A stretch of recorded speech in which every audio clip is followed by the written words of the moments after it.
Voice of ഗുരുവിൻ്റെ ഒരു പുതിയ എപ്പിസോഡിലേക്ക് എല്ലാ ഗുരുഭക്തർക്കും ഹൃദ്യമായ സ്വാഗതം. ഞാൻ ഉഷാ വിജയരാഘവൻ. ഓം ശ്രീനാരായണ പരമഗുരുവേ നമ.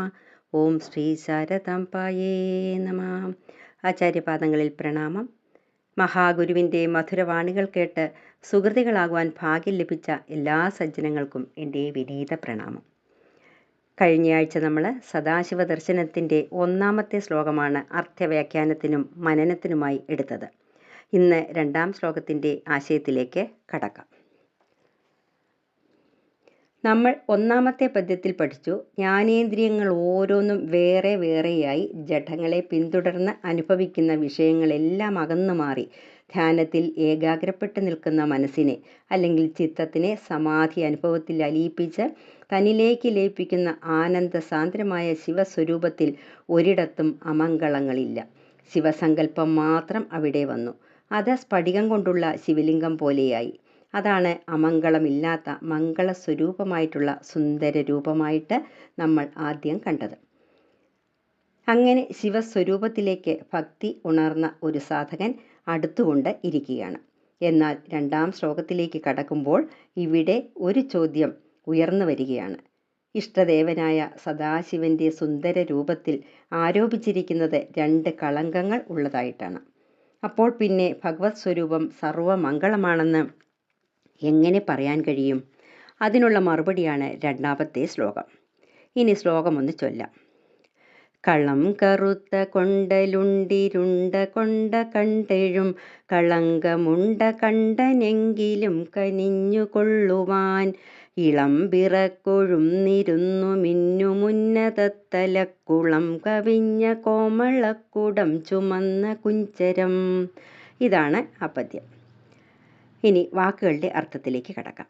കളം എന്ന് പറഞ്ഞാൽ കഴുത്ത്. കറുത്ത കൊണ്ടലുണ്ട്, കാർമേഘം പോലെ കറുത്ത് കാണുന്നു. ഇരുണ്ട കൊണ്ട, കറുത്ത ജട കാണുന്നു. കണ്ട്, ഇതെല്ലാം കണ്ടിട്ട് അല്ലെങ്കിൽ ദർശിച്ചിട്ട്. എഴും കളങ്കമുണ്ട കണ്ടനെങ്കിലും, ഇതെല്ലാം കാണുമ്പോൾ വർദ്ധിച്ച കളങ്കം ഭക്ഷിച്ചവനാണ് ഇവനെന്ന് നമുക്ക് തോന്നിയേക്കാം, അല്ലെങ്കിൽ തോന്നാമെങ്കിലും. കനിഞ്ഞുകൊള്ളുവാൻ, മഹാകാരുണ്യമാണ് ഈ കാണുന്നതൊക്കെ, അല്ലെങ്കിൽ അവൻ്റെ കാരുണ്യത്തിൻ്റെ ലക്ഷണങ്ങളാണ് ഈ കറുത്ത കഴുത്തും കറുത്ത ജടയുമെന്ന് ബോധ്യപ്പെട്ട്. ഇളം പിറക്കൊഴുന്ന്, ചന്ദ്രക്കല. ഇളം പിറക്കൊഴുന്നിരുന്നു മിന്നും, ചന്ദ്രക്കലയായ കൊഴുന്ന് ചൂടി വിളങ്ങുന്നു.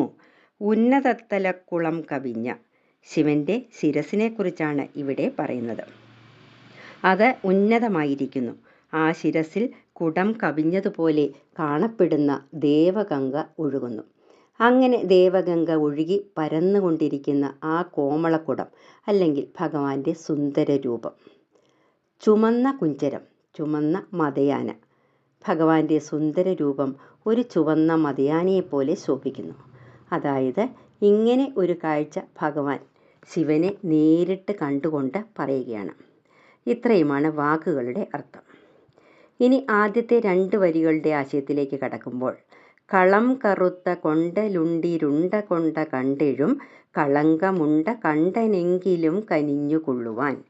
ഇവിടെ ശിവന്റെ സുന്ദര രൂപത്തിൽ ആരോപിച്ചിരിക്കുന്നത് 2 കളങ്കമുള്ളതാണ്. ഒന്ന്, ശിവന്റെ കഴുത്ത് കാർമേഘം പോലെ കറുത്ത് കാണുന്നു. അതുപോലെ കറുത്ത ജടയും കാണുന്നു. ഇത് രണ്ടും കണ്ടാൽ വർദ്ധിച്ച കളങ്കം അകത്താക്കിയ കഴുത്തോടു കൂടിയവനാണെന്ന് തോന്നാമെങ്കിലും പിന്നീട് നമുക്ക് ബോധ്യപ്പെടും ഈ ശിവൻ മഹാകാരുണ്യവാനാണെന്ന്. ആ കഴുത്ത് കറുത്തിരിക്കുന്നത് ഒരു ത്യാഗത്തിൻ്റെ ലക്ഷണമാണ്. ഇനി എങ്ങനെയാണ് കഴുത്ത് കറുത്ത നിറമായത്? നമ്മൾ ശിവപ്രസാദ പഞ്ചകത്തിൽ ആ കഥ പഠിച്ചതാണ്. അമൃതെടുക്കാനായി ദേവന്മാരും അസുരന്മാരും തമ്മിൽ പാലാഴി മഥനം നടത്തി. കടകോലായി മന്ദരപർവ്വതത്തെയും കയറായി വാസുകി എന്ന സർപ്പത്തെയും അതിനായി ഉപയോഗിച്ചാണ് പാലാഴി കടഞ്ഞത്. ഇതേ തുടർന്ന് വാസുകിയുടെ വായിൽ നിന്നും കാളകൂടം എന്ന ഉഗ്രവിഷം പുറത്തേക്ക് വന്നു. അത് ഭൂമിയിൽ പതിച്ചിരുന്നെങ്കിൽ ഈ ലോകം മുഴുവൻ നശിക്കുമായിരുന്നു. കാരുണ്യവാനായ ശിവൻ ഈ വിഷം മുഴുവൻ കുടിച്ച് ലോകത്തെ രക്ഷിച്ചു എന്നാണ് ആ കഥ. ആ വിഷം കഴുത്തിൽ തങ്ങി കറുപ്പ് നിറമായി മാറുകയും ചെയ്തു. അതാണ് നമ്മൾ കണ്ട ഒന്നാമത്തെ കളങ്കം. പക്ഷേ ഇവിടെ ലോകരക്ഷാർത്ഥം വലിയ ഒരു കാരുണ്യമാണ് ശിവൻ ചെയ്തത്. അതുകൊണ്ടാണ് പറയുന്നത് ആ കഴുത്ത് കറുത്തിരിക്കുന്നത് ഒരു ത്യാഗത്തിൻ്റെ ലക്ഷണമാണെന്ന്. അപ്പോൾ ത്യാഗം എല്ലാ കളങ്കങ്ങളെയും മായ്ച്ചു കളയുന്ന ഒന്നാണ്. നമ്മൾ ത്യാഗികളാണ് എന്നുണ്ടെങ്കിൽ നമുക്ക് ജന്മജന്മാന്തരങ്ങളായിട്ട് വന്നിട്ടുള്ള എല്ലാ കളങ്കങ്ങളെയും നമ്മുടെ ത്യാഗത്തിലൂടെ മായ്ച്ചു കളയാൻ പറ്റും. അങ്ങനെയാകുമ്പോൾ ത്യാഗം കൊണ്ട് കഴുത്തിലെ കറുപ്പ് മായ്ക്കാം. അടുത്തത് ജടയുടെ കറുപ്പാണ്. ആ ജടയിലാണ് കാരുണ്യത്തിൻ്റെ സ്വരൂപമായിരിക്കുന്ന ഗംഗയിരിക്കുന്നത്. ആ ഗംഗ താഴോട്ടൊഴുകി എല്ലായ്പ്പോഴും കാരുണ്യം ചൊരിഞ്ഞുകൊണ്ടേയിരിക്കുന്നു. അങ്ങനെയാകുമ്പോൾ കാരുണ്യം ചുമക്കുന്ന ആ ഗംഗയുടെ കളങ്കവും അവിടെ ഇല്ലാതായി. മാത്രമല്ല, അവിടെയാണ് ചന്ദ്രക്കല ഉദിച്ചു നിൽക്കുന്നത്. അറിവിൻ്റെ കലയാണ് അത്. ചന്ദ്രക്കലയുടെ ദർശനം തന്നെ ഒരുവൻ്റെ ജീവിതത്തിൽ ഒത്തിരി മാറ്റങ്ങൾ ഉണ്ടാക്കുന്ന ഒന്നാണ്. അങ്ങനെ ചന്ദ്രക്കലയും ഗംഗയും ധരിച്ച് ആ 2 കളങ്കങ്ങളും ഇല്ലാതായി. ഈ കാണുന്ന 2 കളങ്കങ്ങളും നമ്മുടെ ചിത്തത്തിൽ നിന്ന്, മനസ്സിൽ നിന്നാണ് മാഞ്ഞു പോകുന്നത്. അങ്ങനെ മാഞ്ഞു കഴിഞ്ഞാൽ അവിടെ ഒരു ചുവന്ന പ്രകാശം ഉണ്ടാകും. ഈ ചുവന്ന പ്രകാശം എന്ന് പറയുന്നത് ശിവപാർവതീ സാന്നിധ്യമാണ്. ഈ ചുവന്ന പ്രകാശം അല്ലെങ്കിൽ ശിവൻ്റെ സ്വരൂപത്തെക്കുറിച്ച് ഭഗവാൻ ശിവശതകത്തിൽ 92-ാമത്തെ പദ്യത്തിൽ പറയുന്നത് നോക്കുക. സപതി ദഹിച്ചു സുഖം തരുവാനുമൻ ജപകുസുമത്തിരുമേനി ജയിക്കണം. ജപകുസുമം എന്ന് പറഞ്ഞാൽ ചെമ്പരത്തിപ്പൂവ്. ജപകുസുമത്തിരുമേനി, ചെമ്പരത്തിപ്പൂവിൻ്റെ നിറത്തോടുകൂടി ശോഭിക്കുന്ന ശരീരത്തോടു കൂടിയ ഭഗവാൻ എന്നാണ് അർത്ഥമാക്കേണ്ടത്.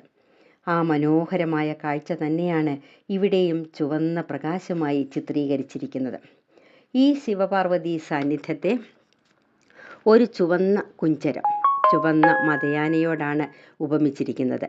കുഞ്ചരം എന്ന വാക്ക് ഭഗവാൻ ഇവിടെ ഉപയോഗിക്കാനുള്ള കാരണം എന്താണെന്ന് നോക്കാം. ഒരു അഗ്നിശൈലമാണ് ഭഗവാൻ. അതായത് അഗ്നിശൈല രൂപം എന്ന് പറഞ്ഞാൽ ഒരു പർവ്വതത്തിൻ്റെ രൂപം എന്നാണ് അർത്ഥം. ഇവിടെ മതയാന എന്ന് പറഞ്ഞിരിക്കുന്നത് അത് ചലനമുള്ളതാണ്, ലഹരിയുള്ളതാണ്. ഒരു ചുവന്ന പർവ്വതമെന്ന് പറഞ്ഞാൽ പ്രത്യേകിച്ചിവിടെ അർത്ഥമൊന്നും വരാത്തത് കൊണ്ടാണ് ഭഗവാൻ കുഞ്ചരം എന്ന വാക്ക് ഉപയോഗിച്ച് മതയാനിയായി കൽപ്പിച്ചിരിക്കുന്നത്. അതായത് ഭഗവാന്റെ ശരീരം അത്രയ്ക്ക് വലിപ്പമുള്ളതാണ്, വിപുലമാണ്, ആനയെപ്പോലെ വലുതാണ് എന്ന് സൂചിപ്പിക്കാനാണ് കുഞ്ചരം എന്ന് പറഞ്ഞിരിക്കുന്നത്. ഗണപതിയുടെ ഉത്ഭവത്തിൻ്റെ കഥ നമുക്കറിയാം. ശിവനും പാർവതിയും കൂടി കാട്ടിൽ കൂടി ആനയുടെ രൂപം ധരിച്ച് നടന്നു. അങ്ങനെ ഉണ്ടായതാണ് ഗണപതി എന്ന് പറയപ്പെടുന്നു. അപ്പോൾ ഗണപതിക്ക് ആനയുടെ രൂപം എങ്ങനെയാണ് കിട്ടിയതെന്ന് നമുക്ക് മനസ്സിലായല്ലോ. ഇവിടെ ആനയുടെ രൂപം ചുമന്ന കുഞ്ചരം എന്ന് പറയുന്ന അഗ്നിശൈലത്തെ ആനയുമായി ഉപമിച്ചപ്പോൾ ഉണ്ടായതാണ്. ചുവന്ന കുഞ്ചരം എന്ന് പറയുമ്പോൾ ദേവിയുടെ രൂപവും വന്നു, ശിവൻ്റെയും രൂപം വന്നു. അങ്ങനെ 2 പേരുടെയും രൂപം ചുമന്ന കുഞ്ചരം എന്ന വാക്കിൽ കൂടി കൊണ്ടുവരാൻ ഭഗവാന് സാധിച്ചു. അങ്ങനെ ശിവൻ്റെ സുന്ദര രൂപം, അതായത് ഒരു മതയാനയെപ്പോലെ ശോഭിക്കുന്ന ആ സ്വരൂപം നമുക്ക് ബോധ്യപ്പെടുത്തി തരികയാണ് ഈ 2-ാം ശ്ലോകത്തിൽ കൂടി. അർത്ഥവ്യാഖ്യാനം ഇവിടെ പൂർണ്ണമാകുന്നു. ഈ എപ്പിസോഡ് നിങ്ങൾ ഇഷ്ടപ്പെടുന്നുവെങ്കിൽ ലൈക്ക് ചെയ്യുക, ഷെയർ ചെയ്യുക, കമൻറ്റ് ചെയ്യാനും മറക്കരുത്. അടുത്ത ഞായറാഴ്ച വീണ്ടും 3-ാമത്തെ ശ്ലോകത്തിൻ്റെ അർത്ഥവ്യാഖ്യാനവുമായി വോയിസ് ഓഫ് ഗുരു നിങ്ങളുടെ മുന്നിലെത്തുന്നു. നമസ്തേ.